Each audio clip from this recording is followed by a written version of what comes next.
Today, we're diving into one of the most pivotal events in Islamic history, the Hijra, the historic migration of the Prophet Muhammad, peace be upon him, from Mecca to Medina. This wasn't just a journey, it was the dawn of a new era.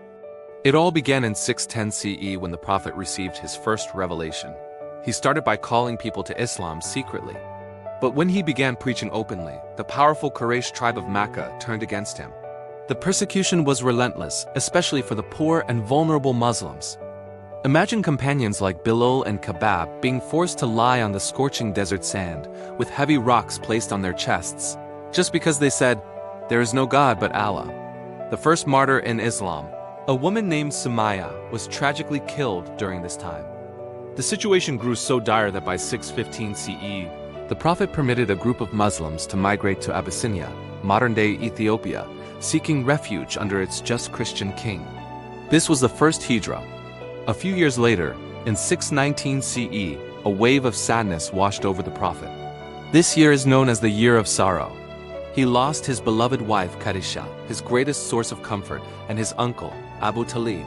Even though Abu Talib never accepted Islam, he was the Prophet's shield, his protector. With him gone, the persecution intensified dramatically. But even in the darkest of times, a glimmer of hope appeared. During the Hajj pilgrimage in 620 CE, 6 men from a city called Yathrib, later to be known as Medina, met the Prophet and embraced Islam. The following year, 12 men came and took a pledge of allegiance, known as the First Pledge of Aqaba. The Prophet sent a brilliant teacher, Mus'ab ibn Umair, with them to teach the people of Yathrib about their new faith. Mus'ab was so successful that Islam spread rapidly. By the next Hajj in 622 CE, a delegation of 75 people from Yathrib, including 2 women, secretly met the Prophet. They took the second pledge of Aqaba, not only accepting Islam but also inviting the Prophet to their city and promising to protect him as they would their own families. A new home was waiting. As Muslims began migrating in small groups from Makkah to Medina, the Quraysh leaders panicked. They saw their power slipping away. They gathered in their council hall, Dar an-Nadwa, and hatched a sinister plot. They decided that a young, strong man from each tribe would attack the Prophet all at once. This way, the guilt would be shared, and the Prophet's clan couldn't seek revenge against all the tribes combined. They planned to assassinate him in his own home, but Allah is the best of planners. The angel Jibreel informed the Prophet of the plot and gave him permission to migrate. The Prophet went to his closest companion, Abu Bakr, who wept with joy at the honor of accompanying him. That night, as the assassins surrounded his house, the Prophet asked his young cousin Ali to sleep in his bed, wrapped in his cloak.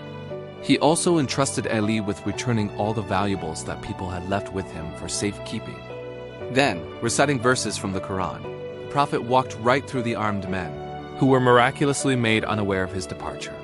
The Prophet and Abu Bakr didn't head straight for Medina. Instead, they took refuge in a cave called Thar, south of Makkah, for 3 tense days and nights.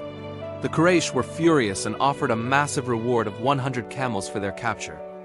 During the day, Abu Bakr's son Abdallah would gather intelligence in Makkah, and at night, he'd report back. His daughter Asma would secretly bring them food. At one point, the pursuers reached the very mouth of the cave. Abu Bakr whispered anxiously, "If they just look down at their feet, they will see us." The Prophet, with complete trust in God, replied calmly, "O Abu Bakr, what do you think of 2 when Allah is the third with them?" By a divine miracle, a spider had spun a web across the cave's entrance, and a pigeon had laid eggs in a nest, convincing the Quraysh that no one could possibly be inside. After 3 days, their guide arrived with camels, and they began the long journey to Medina, taking an unfamiliar coastal route to avoid capture. On the way, a bounty hunter named Suraka ibn Malik caught up to them. But each time he got close, his horse stumbled and sank into the sand. Terrified by this clear sign, he asked for forgiveness and turned back. It was then that the Prophet gave him a remarkable prophecy, that one day, Suraka would wear the bracelets of the Emperor of Persia. Years later, during the Caliphate of Umar, when Persia was conquered, this prophecy came true. After a journey of about 8 days, on September 24, 622 CE, the Prophet arrived at Quba, a village on the outskirts of Medina. He stayed for 4 days and built the first mosque in Islamic history, Masjid Quba. Finally, on a Friday, he entered the city of Medina. The entire city erupted in celebration.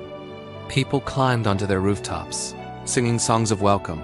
Like the famous Tala al-Badru Alayna, the full moon has risen over us. Every family desperately wanted the honor of hosting him. The Prophet let his camel, Qazwa, roam free, saying, "Let her go, for she is under command." The camel finally knelt in a plot of land belonging to two orphans in front of the house of Abu Ayyub al-Ansari. This is where the Prophet's mosque, Masjid an-Nabawi, was built. The Hijra was far more than just a migration. It marked the turning point for the Muslim community. It allowed them to establish the first Islamic state, a society built on justice, compassion, and faith. This event was so significant that it was chosen to mark the beginning of the Islamic calendar. In Medina, the Prophet created a bond of brotherhood between the migrants from Makkah, the Muhajirin, and the helpers of Medina, the Ansar, an act of unity unparalleled in history. He also drafted the Charter of Medina, considered the world's first written constitution, which guaranteed rights and justice for all citizens, including non-Muslims. From a small persecuted community in Makkah, the Hijra allowed Islam to flourish into a global civilization.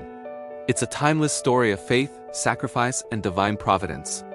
Thank you for watching, and don't forget to like, subscribe, and share this incredible story.